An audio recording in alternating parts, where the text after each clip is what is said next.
नमस्ते दोस्तों।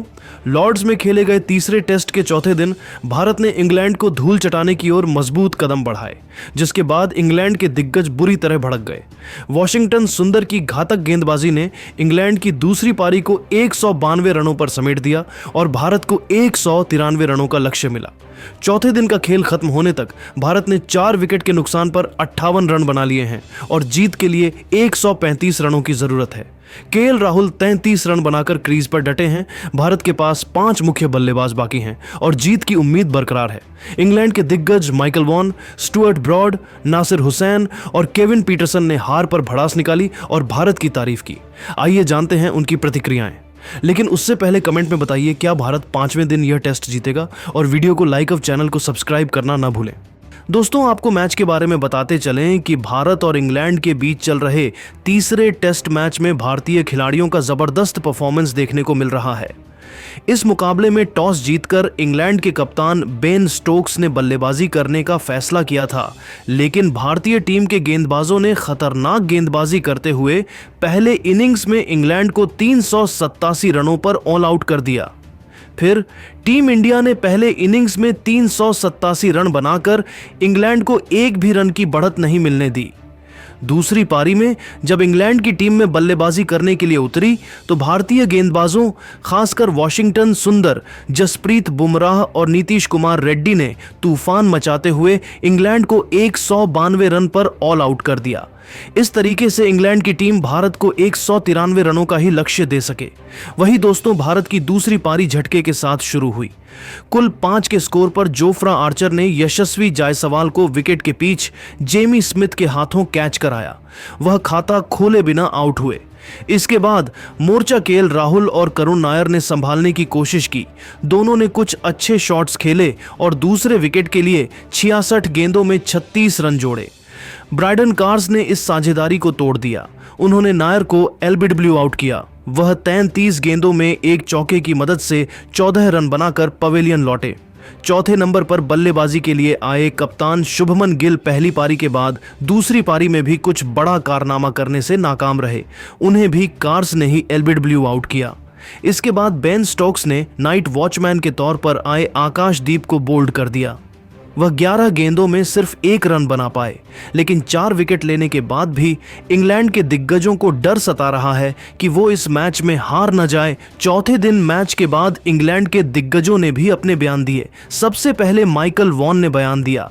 Michael Vaughan ने बीबीसी पर कहा, इंग्लैंड की बैचबॉल रणनीति भारत के सामने बेकार साबित हुई।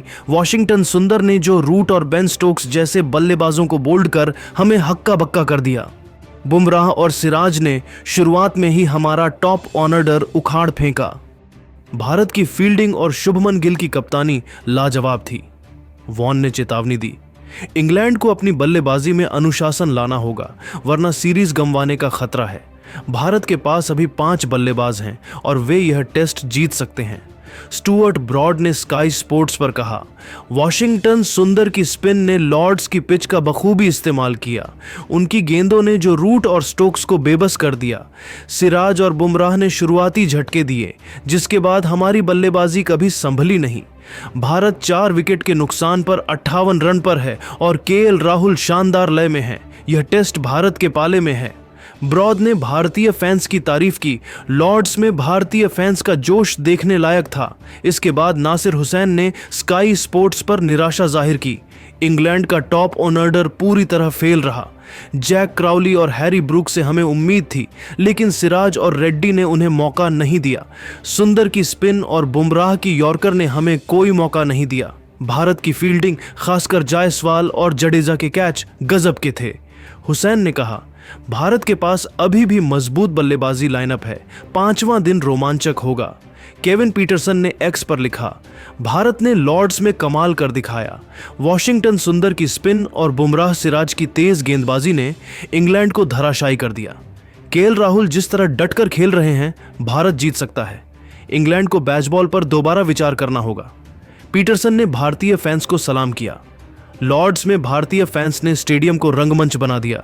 भारत का जज्बा लाजवाब है। इंग्लैंड की मीडिया, हार की समीक्षा द गार्जियन ने लिखा, इंग्लैंड की बैचबॉल भारत की गेंदबाजी के सामने फीकी पड़ गई। वॉशिंगटन सुंदर की स्पिन ने हमें नचाया। इंग्लैंड के दिग्गजों ने भारत की गेंदबाजी और जज्बे की तारीफ की, लेकिन अपनी बल्लेबाजी की कमियों पर सवाल उठाए। क्या भारत 5वें दिन 135 रन बनाकर टेस्ट जीतेगा? कमेंट में बताएं और चैनल को सब्सक्राइब करें। भारतीय टीम की तरफ से विकेट की तलाश में तीसरा ओवर लेकर आए जसप्रीत बुमराह की दूसरी गेंद पर बेन डकेट ने सिंगल लेकर स्ट्राइक जैक कराली को दे दिया, लेकिन इसके बाद जसप्रीत बुमराह ने खतरनाक गेंदबाजी करते हुए जैक कराली को खूब चकमा दिया। जसप्रीत बुमराह ने अपने इस ओवर में सिर्फ और सिर्फ 1 रन ही बनने दिया। टीम इंडिया की तरफ से चौथा ओवर लेकर आए मोहम्मद सिराज ने इस बार इतनी खतरनाक गेंदबाजी किया कि जैक कराली और बेन डकेट दोनों के होश उड़ गए। ओवर की पहली गेंद पर बेन डकेट ने सिंगल तो चुरा लिया, लेकिन इसके बाद मोहम्मद सिराज ने अपनी खतरनाक गेंदबाजी से जैक कराली को खूब परेशान किया और उन्हें 1-1 रन के लिए तरसा दिया। जैक कराली को सिराज की गेंद बिल्कुल भी समझ में नहीं आ रही थी और 1-1 रन बनाना उनके लिए काफी कठिन हो रहा था।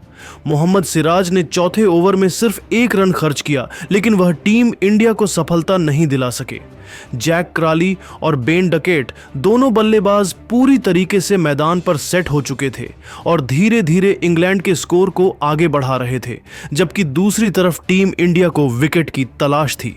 5वें ओवर में टीम इंडिया के कप्तान शुभमन गिल ने रणनीति बनाई और विकेट की तलाश में गेंदबाजी करने के लिए एक बार फिर से जसप्रीत बुमराह को भेज दिया, लेकिन इस बार इंग्लैंड के दोनों बल्लेबाजों जैक कराली और बेन डकेट ने मिलकर उनकी जमकर धुनाई कर दी। ओवर की पहली गेंद को बेन डकेट ने लेग साइड की दिशा में धकेल दिया और 2 रन चुरा ली। अगली गेंद पर उन्होंने एकल लिया। अब स्ट्राइक पर आ चुके थे जैक कराली। जैसे ही स्ट्राइक जैक कराली के पास आई, ताबड़तोड़ अंदाज में बल्लेबाजी करते हुए उन्होंने चौथी गेंद पर खतरनाक चौका लगाकर इंग्लैंड के स्कोर को तेजी से आगे बढ़ाया। दोनों बल्लेबाजों ने मिलकर जसप्रीत बुमराह के इस ओवर से 7 रन जोड़ लिए। अब इंग्लैंड का स्कोर बिना किसी विकेट के नुकसान पर 18 रन बन चुका था। भारतीय गेंदबाज अब तक एक भी विकेट नहीं निकाल पाए थे, इसलिए टीम इंडिया के कप्तान शुभमन गिल के चेहरे पर निराशा साफ झलक रही थी। अगले ओवर में शुभमन गिल ने एक बार फिर से मोहम्मद सिराज पर भरोसा जताया और विकेट की तलाश में गेंदबाजी करने के लिए उन्हें भेज दिया।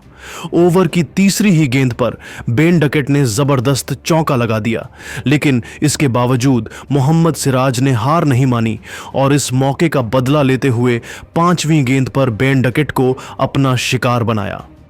गेंद उनके बल्ले से लगकर हवा में उछली और जसप्रीत बुमराह ने बिना कोई गलती की आसानी से कैच लपक लिया। इस तरीके से भारतीय टीम को पहली सफलता मिल गई। बेन डकेट इंग्लैंड के लिए एक चौके की सहायता से सिर्फ 12 रनों की पारी खेलकर बेहद निराश मन से पवेलियन लौट गए।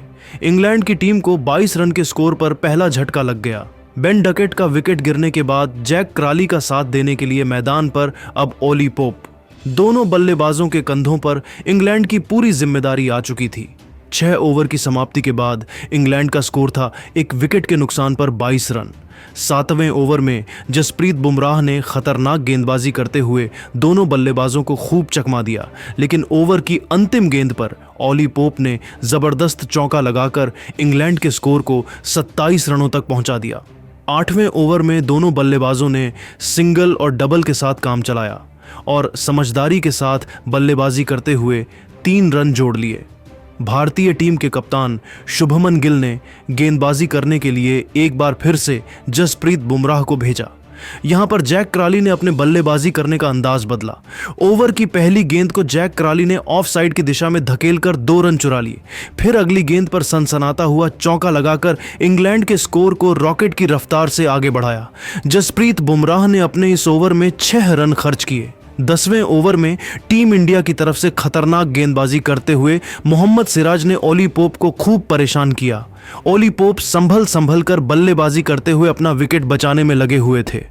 ओली पोप इस ओवर में एक भी रन नहीं बना सके, लेकिन वह अपना विकेट बचाने में कामयाब हो गए। 10 ओवर की समाप्ति के बाद इंग्लैंड का स्कोर 1 विकेट के नुकसान पर 36 रन था। 11वें ओवर में टीम इंडिया की तरफ से जसप्रीत बुमराह ने गेंदबाजी किया और सिर्फ 2 रन ही बनने दिया। तभी टीम इंडिया के कप्तान शुभमन गिल ने 12वें ओवर में बॉलिंग अटैक पर एक बार फिर से मोहम्मद सिराज को लगाया, क्योंकि उन्हें पता था कि अगर ऐसी कंडीशन में कोई गेंदबाज विकेट दिला सकता है तो वह है मोहम्मद सिराज। उम्मीदों पर खरा उतरते हुए मोहम्मद सिराज ने जाते जाते 12वें ओवर की अंतिम गेंद पर ऑली पोप को अपने जाल में फंसाया। अंपायर ने आउट नहीं दिया, लेकिन तुरंत टीम इंडिया के कप्तान शुभमन गिल ने बिना किसी देरी के रिव्यू लिया। रिव्यू में साफ दिख कि ओली पोप एलबीडब्ल्यू थे। इस तरीके से मोहम्मद सिराज ने इंग्लैंड की टीम को दूसरा झटका दे दिया। ओली पोप इंग्लैंड के लिए सिर्फ 4 रन बनाकर वापस लौट गए। मोहम्मद सिराज ने अपने खतरनाक गेंदबाजी से इंग्लैंड की टीम को शुरुआत में ही बैकफुट पर धकेल दिया। एक छोर से इंग्लैंड के विकेट गिरते जा रहे थे, लेकिन दूसरी तरफ जैक क्राली मैदान पर डटे हुए थे। अब उनका साथ देने के लिए मैदान पर उतरे इंग्लैंड के सबसे भरोसेमंद बल्लेबाज जो रूट। दोनों बल्लेबाजों के कंधों पर इंग्लैंड की पारी संभालने की जिम्मेदारी थी और हर किसी को उनसे बड़ी पारी की उम्मीद थी। 13वें ओवर में टीम इंडिया की गेंदबाजी में बदलाव देखने को मिला और इस बार कप्तान शुभमन गिल ने बॉलिंग करने के लिए नीतीश कुमार रेड्डी को बुला लिया। दोनों बल्लेबाजों के चेहरे पर विकेट गिरने का दबाव साफ झलक रहा था और वह कोई भी रिस्क नहीं लेना चाहते थे। नीतीश के इस ओवर की 5वीं गेंद पर जो रूट ने सिंगल लेकर स्ट्राइक जैक क्राली को दे दिया। ओवर की अंतिम गेंद पर जैक ने चौका मारकर इंग्लैंड के स्कोर को 48 रनों तक पहुंचा दिया। 14वें ओवर में मोहम्मद सिराज ने खतरनाक गेंदबाजी करते हुए जो रूट को जकड़ कर रखा और सिर्फ 1 रन ही खर्च किया।